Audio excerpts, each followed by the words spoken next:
What's up? Welcome, everybody, to the Weekend Woke Up Call number 5. I am your host, Adam AF. With me, as always, is the wonderfully talented, the well-endowed man of sex, Omza. Omza.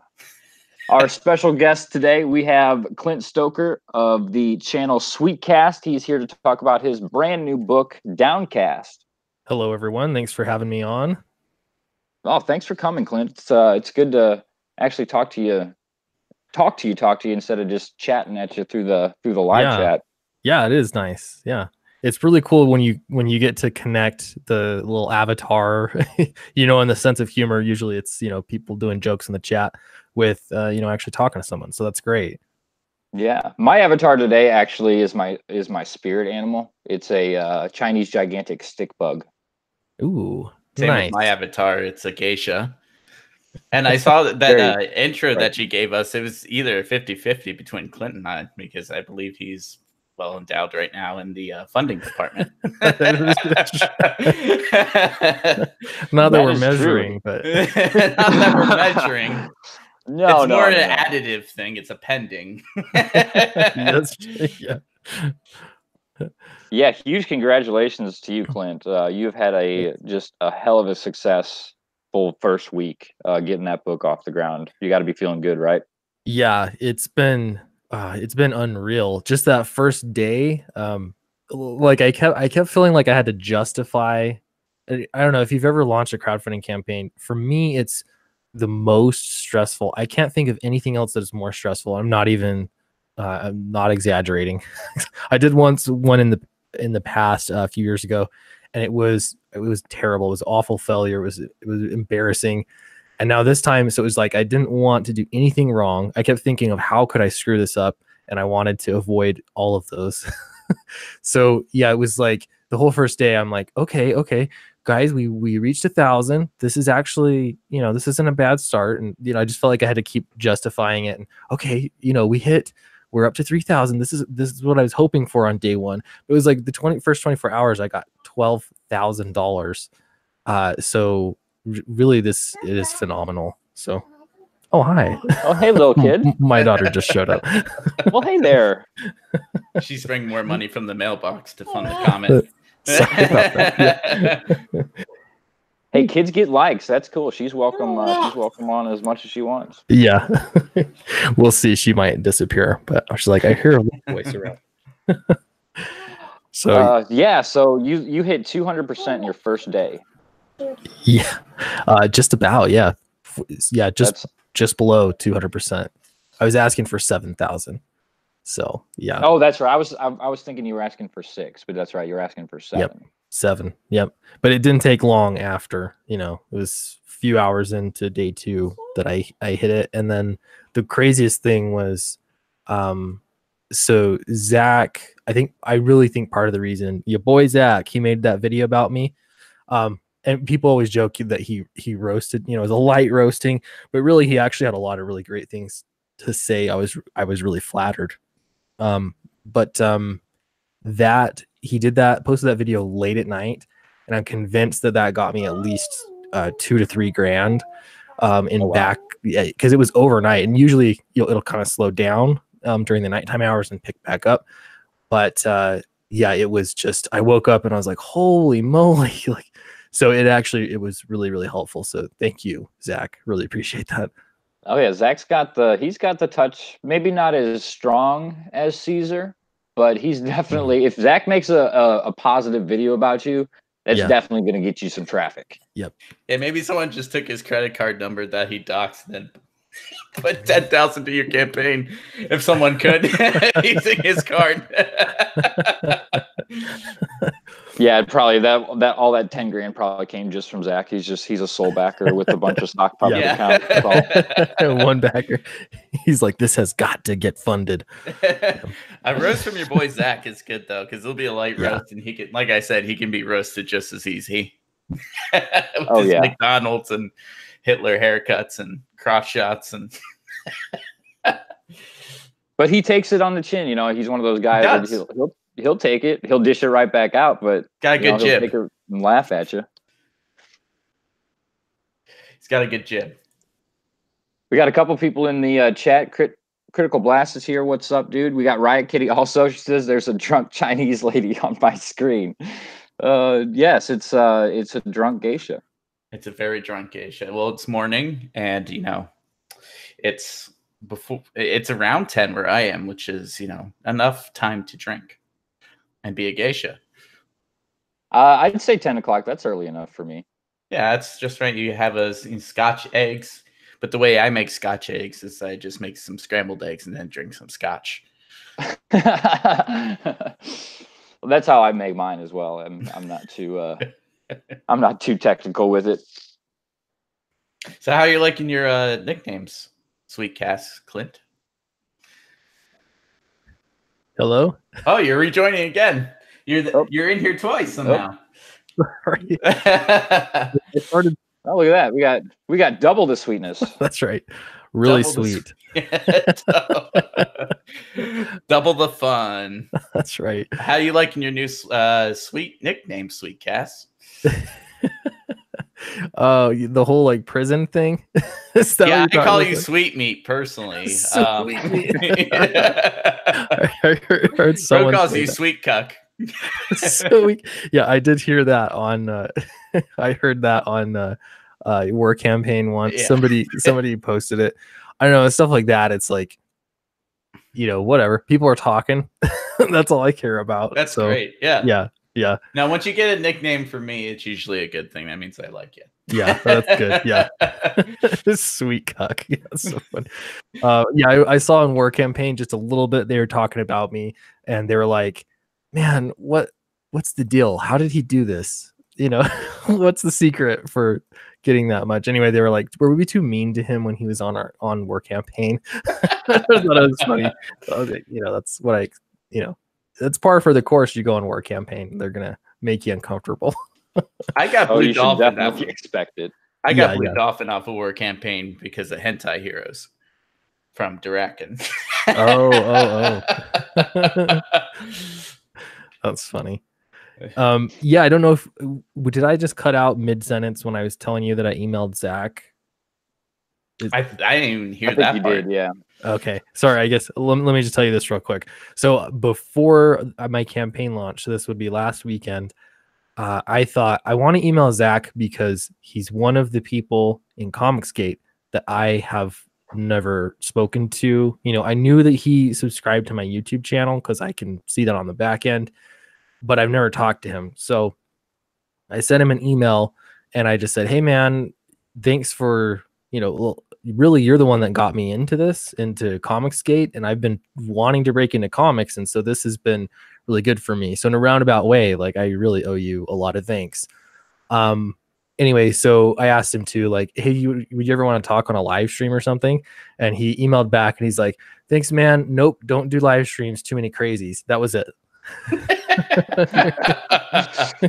Yeah, he's pretty conservative when it comes to that stuff. Yeah, if you talk to Ethan, he's going to be like, "Yeah, do as many live streams as possible." Yeah, yep.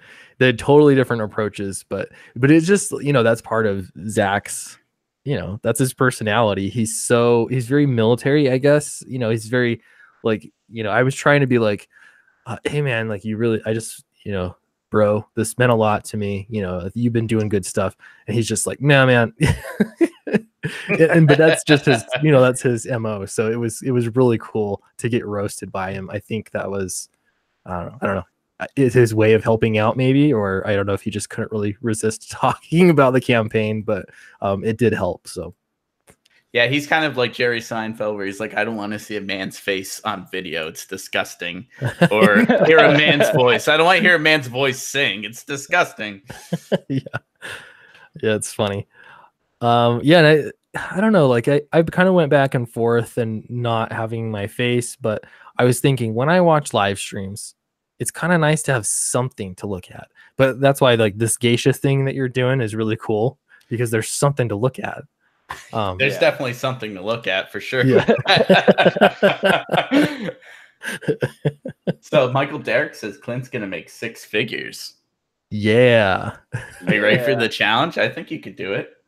Oh man, that'd be awesome. I need to work on some mid-campaign strategy, or I don't know, get boosted pissed off the SJW. It's so funny. It's been so quiet. Like, at least in my mentions, it's been only positive stuff. But I'm waiting for the campaign to end, and then they're all going to come out. Sweetcast is a rapist, sexist, racist, bigots. Just wait till they find out you're a Mormon. I can't wait to hear the end of it. I know. Oh yeah. That's like, I'm like, how do I?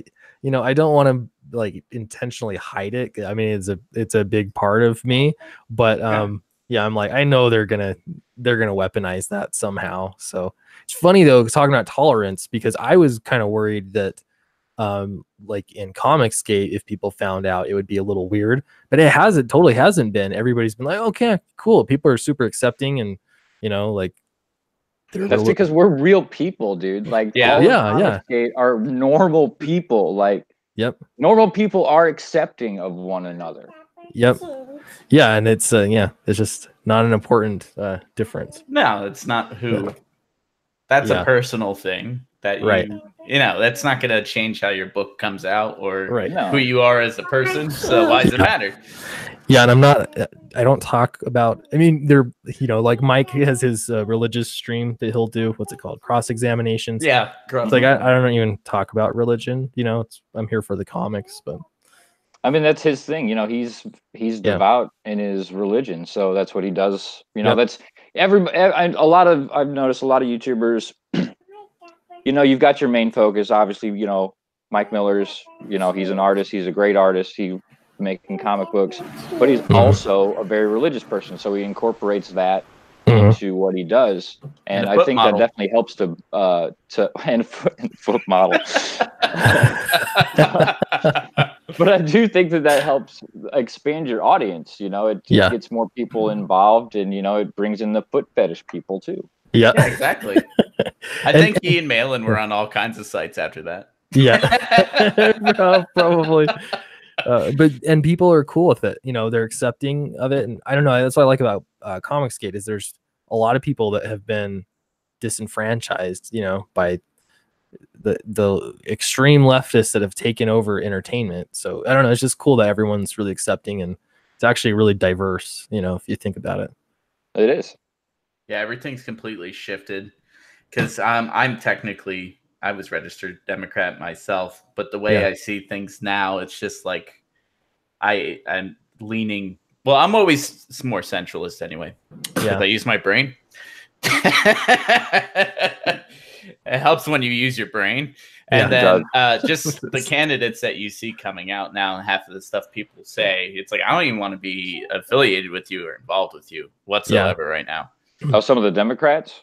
Yes. Oh my God. Ridiculous. Yeah. Oh yeah. They're handing the Republicans the next election and probably the one after that. Yeah. It's going to be Trump 2020. Like this Brian Adele, like all the candidates. The only one that on the Democratic side that I find any interest is actually Tulsi Gabbard right now. But they're going to grill her. She's not going to make it. Yeah. I already know. I love all the Joe Biden memes. Oh my God. All those coming out, they're hilarious. Creepy Uncle Joe. Creepy Uncle Joe. My goodness, he is a creep. He knows how to hover that hand just right. Yeah. He's a magician. I don't know if it's hovering. It's a little hovering, a little grabbing. Oh, man. Grope Biden. Grope Biden. Uncle Grope Biden. Yeah, man, he's a creep. I don't know. I can't get past it. But the thing is, it's like we've seen stuff for years. It's like, we all knew he was creepy. But now I guess like election cycle's coming. I don't know if people are concerned he might be running in the primaries, but he's already dead on takeoff. That's the best word is concerned. And that's how he's the most. You're like, all right, you can do your creepy stuff over there, but we're kind of concerned that you're trying to bring that into the election. Can you keep that over there, please? Yeah. So you want to go over Downcast and do a little summary? Yeah, let's do it. Tell us a little bit about this here. So I'm here up on the IndieGoGo page. Yeah, so you want to hear the pitch first? Yes. So Downcast is about a brother and sister that live in a floating city in the sky, and they're working to get their father out of prison. They're sort of, they're kind of like indentured servitude to get their dad out of prison. And they get caught in the middle of this government coup that goes all wrong. And during that whole government coup, the brother and sister, Joe and Jax, they actually get control of this element that can control gravity. That's how the whole city stays afloat. So now that they have this power, you can imagine if you control the gravity in a floating city, you control everything. So it's just sort of exploring what they do with that ultimate power and corruption, and running from the corrupt government and this murder cult that's after them as well. So yeah, it's a lot of fun. Damn. So I'm always curious, where did this story come from? Yeah.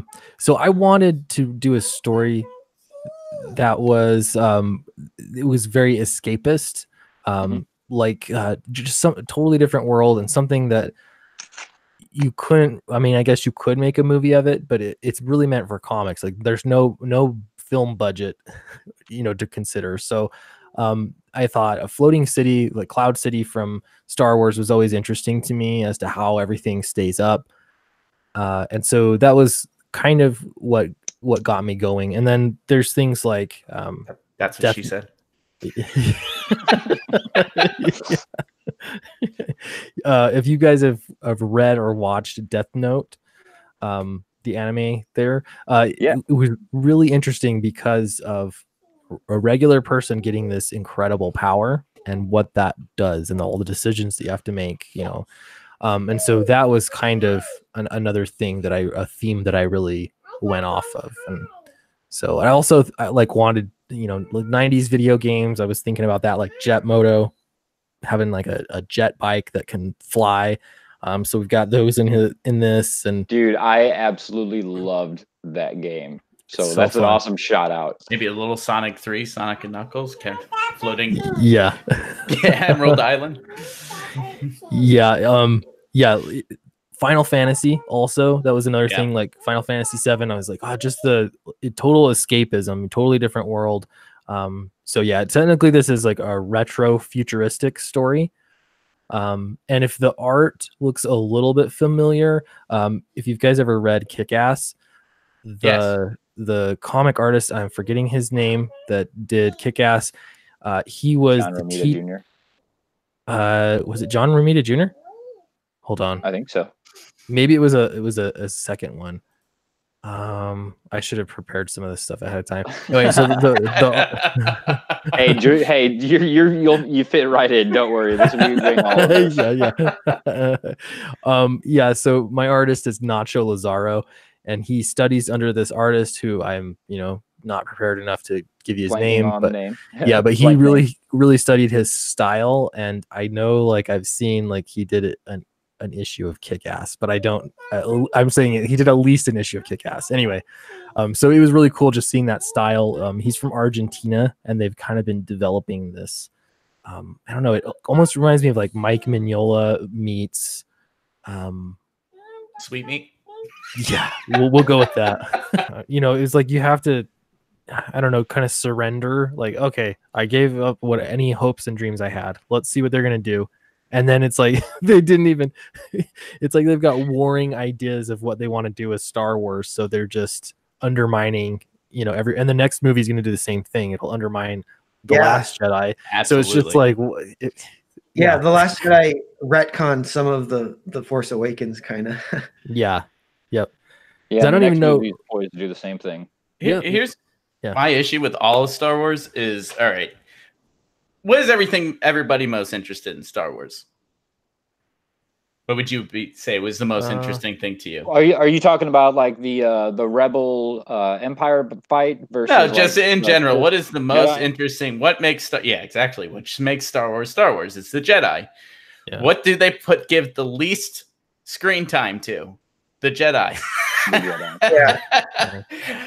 They have all this back catalog of like the Old Republic and things like that out there with all this cool Jedi stuff with all these Force powers, or like the Force Unleashed had some really cool stuff that they did with Force powers and the IP and stuff like that, and they just throw it out the window. They're like, nope, not canon anymore. Who gives a shit about it? We're just going to make this boring. We're just going to have a bunch of guys running around with laser guns. It's basically just a cowboy flick by that point. It's a Western. Yeah, so, Western in space. Why are we just leaving the Jedis on the table like that? And then you got all these video game companies with one of the best IPs ever, and they've put out 2 games in the last 6 years. I just want a VR lightsaber game. I'm not asking for much. Yeah. You just want to swing a blade around. Yeah, when everybody, you go online, you lightsaber fight people online, you know how much money that would it's just putting money into their pockets. And everyone would be fit, you know. Exactly. It would change. Obesity in America would be gone. The Star Wars kid would be at the top of the board. That's right. Obesity got in America from Star Wars game. That's awesome. So funny. The old LucasArts company, their games were pretty awesome. Oh yeah, like the I'm nostalgic. Yeah, like and even like Dark was great. And then like the adventure games that weren't Star Wars, but those were great too. Yeah, and then Rogue Squadron's still the greatest Star Wars game that was ever created. Yeah, the first Rogue Squadron for 64. Now that's pod racing. Yeah, is that kind of a no? They had Rogue Swing. They had pod. Wait, are you saying pod racing's the best game? No, I'm just saying the phrase. Now that's pod racing, which is what I say when I agree with stuff. Now that's pod racing. I thought you said no. That's pod racing. I was like, what? That's what I disagree. That is not pod racing. It's funny. Hey That's guys, not pod racing. I've got to take off. Anyway. But I really appreciate you guys having me on. I'm gonna go visit. Hey, that's cool. Do you wanna pimp Downcast one more time real quick here? We'll get the screen lock back on Man of Sex. Go for it. Yeah, so Downcast, if you haven't seen it yet, man, this is the thing that is taking IndieGoGo by storm. But we're up to 18 grand, and the story is about blue collar teens that use the power of gravity to fight against a corrupt city to save their father's life. So it's a lot of fun. I think this is escapism. If you like Star Wars, if you like Death Note, I've been saying it's The Fugitive meets Star Wars. Trying to find like a good kind of mashup there. But yeah, it's really cool. Great art. And yeah, if you're interested, back it. Yeah. I love the perspective. Yeah, I love that it's like, high in the clouds. Like it's got this cool aesthetic, Yeah. I really love this artwork, by the way. Is this going to be a poster of some sort? That's the print. Yeah, that's done by Chaz Wagamont, and it's limited. I was super lucky to get him to do it. Yeah, it's gorgeous. It's awesome. Digital painting. I asked him for it. He's a friend, and I know he's like he does work for like Disney, and he owns his own company, and yeah, he does a lot. And he's like, "Oh, I'll do something for you." I was like, "Just simple, low end." I didn't pay him for all the works, but he did all the works. So I was really wow, he knocked it out of the park. Yeah, it's beautiful. Probably a man of quality doesn't want to put out crap, so he just always puts out good stuff. Yeah, he's like, "Yep, we're gonna." Yep, I was like, "Just maybe a line art," He's so yeah. So that's a limited print. Those are going fast. So yeah. All right. Cool. Thanks, guys. Really appreciate it. Yeah, thank you. Thanks for coming with you. Yeah. See you guys on the interwebs. All right. Have a great weekend, bud. Bye.